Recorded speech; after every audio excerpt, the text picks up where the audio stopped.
Doctor Ashraf ഫാളൂർ, India മുന്നണി യോഗത്തിന് മുൻപേ ഇപ്പോൾ CPM നൽകിയിരിക്കുന്ന കത്തിനെ എങ്ങനെയാണ് താങ്കൾ കാണുന്നത്?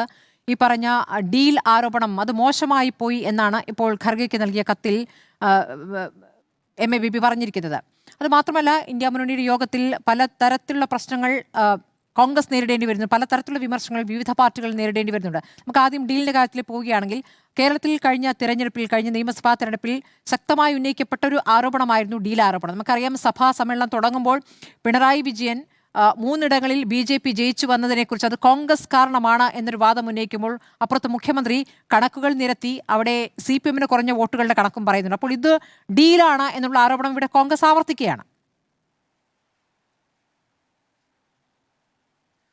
സ്മൃതി, തീർച്ചയായും ഇപ്പോഴുണ്ടായിരിക്കുന്ന പ്രതിസന്ധി, ഇന്ത്യ സഖ്യത്തിനുണ്ടായിരിക്കുന്ന ഒരു പ്രതിസന്ധി ദേശീയ തലത്തിലുള്ള ഇന്നത്തെ ഇന്ത്യയിൽ ഒരു രാഷ്ട്രീയ മുന്നണി നേരിടേണ്ടി വരുന്ന ഒരു സ്വാഭാവിക പ്രതിസന്ധി മാത്രമാണ്. അപ്പോൾ നമ്മുടെ രാജ്യത്തിൻ്റെ ഒരു പൊളിറ്റിക്കൽ ഹിസ്റ്ററി എടുത്ത് പരിശോധിച്ചാൽ നമുക്ക് കാണാൻ പറ്റും, ഇത്തരത്തിലുള്ള ദേശീയ സഖ്യങ്ങൾ അധികകാലം നിന്നിട്ടില്ല.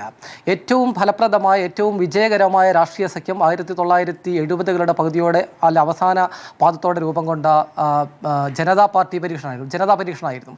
ആ പരീക്ഷണം പോലും 3 വർഷം മാത്രമേ ആയുസ്സുണ്ടായിരുന്നുള്ളൂ. കോൺഗ്രസിൻ്റെ പ്രതാപകാലത്ത് ഇന്ത്യയിലെ ഏറ്റവും പ്രധാനപ്പെട്ട പൊളിറ്റിക്കൽ ലീഡേഴ്സ് തന്നെ നേതൃത്വം കൊടുത്ത ആ സഖ്യം, ജയപ്രകാശ് നാരായണൻ പോലെയുള്ള ആളുകൾ, ചരൺ സിംഗിനെ പോലെയുള്ള, അല്ലെങ്കിൽ ജഗജീവൻ റാമിനെ പോലെയുള്ള, മൊറാർജി ദേശായിയെ പോലെയുള്ള ആളുകൾ മുന്നിൽ നിന്ന് നയിച്ച ആ രാഷ്ട്രീയ സഖ്യ പരീക്ഷണം കേവലം 3 വർഷം കൊണ്ട് തവിടുപൊടിയായി. അതേ ആവർത്തനം നമുക്ക് കാണാൻ പറ്റും 80കളുടെ അവസാനത്തിലേക്ക് വരുമ്പം നാഷണൽ ഫ്രണ്ട് ഇന്ത്യയിൽ ഒരു കോൺഗ്രസിന് എതിരായ ഒരു ദേശീയ സഖ്യമായി രൂപപ്പെട്ടു. അത് ഏതാണ്ട് 1 വർഷം മാത്രമാണ് അതിന് ആയുസ്സുണ്ടായിരുന്നത്. 90കളുടെ അവസാന പാദത്തോടുകൂടി വന്ന ദേശീയ മുന്നണി സഖ്യം, അതിനുശേഷം വന്ന ഐക്യമുന്നണി സഖ്യം, അതും പൂർത്തീകരിച്ചില്ല.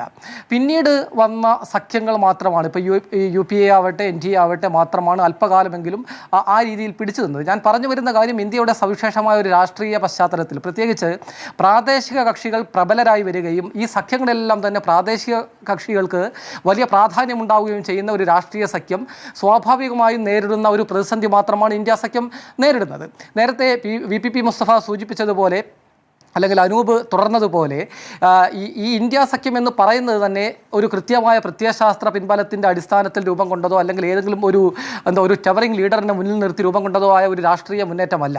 മറിച്ച് BJPയുടെ പ്രയാണം തടയാൻ, BJP വിരുദ്ധ വോട്ടുകൾ ഛിന്ന ഭിന്നമായി BJPക്ക് ജയസാധ്യത കൂടുന്ന സാഹചര്യം ഒഴിവാക്കാൻ വേണ്ടിയുള്ള ഒരു തെരഞ്ഞെടുപ്പ് തന്ത്രം, അല്ലെങ്കിൽ ഒരു നീക്കുപോക്ക് മാത്രമായിരുന്നു ഈ സഖ്യമെന്ന് നമുക്ക് പറയേണ്ടി വരും. അല്ലാതെ ഒരു കൃത്യമായ മുന്നണി എന്നുള്ള അർത്ഥത്തിൽ നമ്മുടെ കേരളത്തിൽ കാണുന്ന UDF LDF പോലെയുള്ള കൃത്യമായ ഒരു രാഷ്ട്രീയ മുന്നണിയായിരുന്നില്ല. പക്ഷേ അത് പല ഘട്ടങ്ങളിലും അതിൻ്റെ ദൗത്യത്തിൽ നിന്ന് പിന്നോട്ട് പോയി എന്ന് പറയാതെ വയ്യ. അപ്പം കോൺഗ്രസ് തന്നെ, നിങ്ങൾ നേരത്തെ സൂചിപ്പിച്ചതുപോലെയുള്ള ഒരു കാര്യം, ഇപ്പം കോൺഗ്രസ് തന്നെ പലപ്പോഴും പല സംസ്ഥാനങ്ങളിലും ഇന്ത്യ മുന്നണിയിലെ അവരുടെ പാർട്ടികളുമായി തന്നെ കൊമ്പ് കോർക്കേണ്ടി വരുന്നുണ്ട്. മാത്രമല്ല, കോൺഗ്രസ് പലപ്പോഴും പ്രാദേശിക തലത്തിൽ, സംസ്ഥാന തലത്തിൽ കോൺഗ്രസ് ദുർബലമായ സ്റ്റേറ്റുകളിൽ അവിടുത്തെ പ്രബലരായ പ്രാദേശിക കക്ഷികൾക്ക് വേണ്ട പ്രാധാന്യം നൽകുന്നില്ല എന്ന് അവർ പരാതി പറയുന്നുണ്ട്. നിങ്ങൾ നോക്കൂ, ഈ ഇന്ത്യ സഖ്യത്തിൻ്റെ രൂപീകരണ ഘട്ടം തന്നെ, ഇതിൻ്റെ പിറവിയിൽ തന്നെ ഇതിന് പിഴവുണ്ട് എന്ന് വിശ്വസിക്കുന്ന ഒരാളാണ് ഞാൻ. നമുക്കറിയാം, ഈ ആശയം തന്നെ മുന്നോട്ട് വെച്ചത് ബീഹാറിൻ്റെ മുഖ്യമന്ത്രിയായിരുന്നു നിതീഷ് കുമാറായിരുന്നു. അദ്ദേഹം ഈ സഖ്യം യാഥാർത്ഥ്യമായി തെരഞ്ഞെടുപ്പിലേക്ക് പോകുന്നതിന് മുമ്പ് ഈ സഖ്യത്തിൽ നിന്ന് പോയി. ഇതിന് പേര് നിർദ്ദേശിച്ചത് മമതാ ബാനർജിയാണെന്നും പറയുന്നുണ്ട്. രാഹുലാണെന്നുള്ളൊരു വാദമുണ്ട്, മമതാ ബാനർജിയാണെന്നും പറയുന്നുണ്ട്. മമതാ ബാനർജി തൊട്ട് പിന്നാലെ ഇതുമായി ഉടക്കി പിരിഞ്ഞു പോകുന്നത് നമ്മൾ കണ്ടു. അതിനുശേഷം ബീഹാറിൽ നടന്ന തെരഞ്ഞെടുപ്പുമായി ബന്ധപ്പെട്ട് കോൺഗ്രസിൻ്റെ ഏറ്റവും വിശ്വസ്തമായ പങ്കാളിയായിരുന്ന ജാർഖണ്ഡിലെ ജാർഖണ്ഡ് മുക്തി മോർച്ച, അവിടെ അവരെ പരിഗണിച്ചില്ല എന്ന് കോൺഗ്രസിനെതിരെ പരാതി പറഞ്ഞു.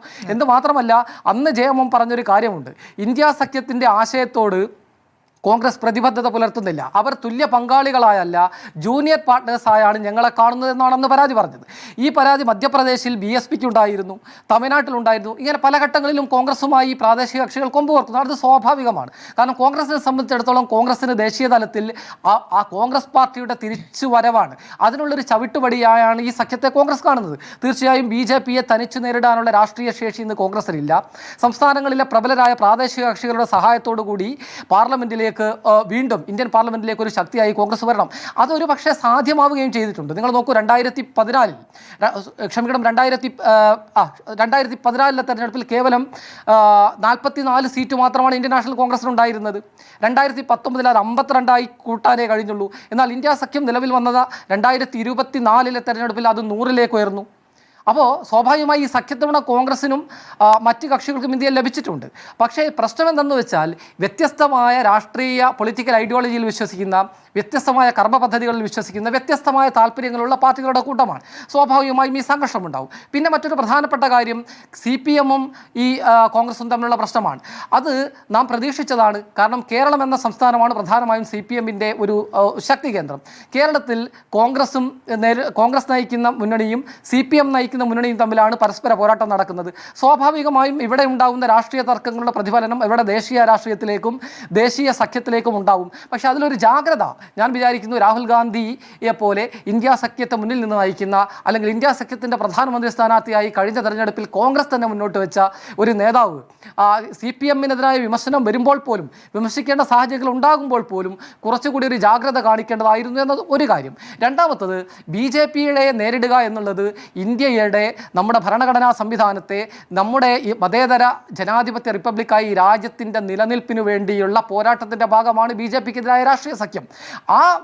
ആ നിലയിൽ നിന്ന് വേണം ഈ സഖ്യത്തെയും CPM-ഉം സമീപിക്കേണ്ടതെന്നാണ് ഞാൻ വിശ്വസിക്കുന്നത്. കാരണം ഇത്ര നിസ്സാരമായ കാര്യം എന്ന് ഞാൻ പറയുന്നില്ല എങ്കിൽ പോലും ഒഴിവാക്കാവുന്ന ഈ പരമാവധി ഈ സഖ്യത്തിൽ നിന്ന് പിന്മാറുന്ന, അല്ലെങ്കിൽ ഈ സഖ്യമേ വേണ്ട എന്നുള്ളൊരു നിലപാടിലേക്ക് പോകുന്നതിന് പകരം ഈ സഖ്യത്തെ തിരുത്തി കോൺഗ്രസിനെ കുറച്ചുകൂടി ഈ സഖ്യത്തോട് പ്രതിബദ്ധതയുള്ളവരാക്കി മാറ്റാനുള്ള ഒരു രാഷ്ട്രീയ നീക്കമായിരുന്നു CPM നടത്തേണ്ടത്. അല്ലാതെ ഞങ്ങൾ ഈ സഖ്യത്തിൽ നിന്ന് പിന്മാറുന്നു എന്ന് പറഞ്ഞ് പിന്നോട്ട് പോകുമ്പോൾ ഇന്ത്യ സഖ്യം ദുർബലപ്പെടുകയും ഫലത്തിൽ നമ്മുടെ രാജ്യം ഇന്ന് അഭിമുഖീകരിക്കുന്ന പ്രതിസന്ധി അതിൻ്റെ ഏറ്റവും മോശമായ അവസ്ഥയിലേക്ക് ഈ രാജ്യത്തെ ജനാധിപത്യ സംവിധാനങ്ങളെ, ഈ രാജ്യത്തിൻ്റെ തെരഞ്ഞെടുപ്പിനെ തന്നെയും ഈ രാജ്യത്തിൻ്റെ പാർട്ടികളുടെയും വ്യക്തികളുടെയും അഭിപ്രായ സ്വാതന്ത്ര്യത്തെയും പ്രവർത്തന സ്വാതന്ത്ര്യത്തെയും തന്നെയും ഇല്ലാതാക്കുന്ന ഒരു രാഷ്ട്രീയ സാഹചര്യത്തിലേക്കായിരിക്കും പോവുക.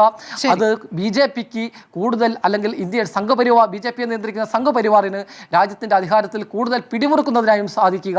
ഒരു രാഷ്ട്രീയ പാർട്ടിക്കും കൃത്യമായി തങ്ങളുടെ രാഷ്ട്രീയം മുന്നോട്ട് കൊണ്ടുപോകാൻ സാധിക്കാത്ത ഒരു രാഷ്ട്രീയാവസ്ഥയിലേക്ക് നീങ്ങും. അതുകൂടി മുൻകൂട്ടി കണ്ടുകൊണ്ട് കുറച്ചുകൂടി അമിക്കബിളായ ഒരു സൊല്യൂഷനിലേക്ക് ഈ വിഷയത്തിലേക്ക് ഈ പാർട്ടികൾ പോകും എന്നാണ് നമ്മൾ പ്രതീക്ഷിക്കുന്നത്.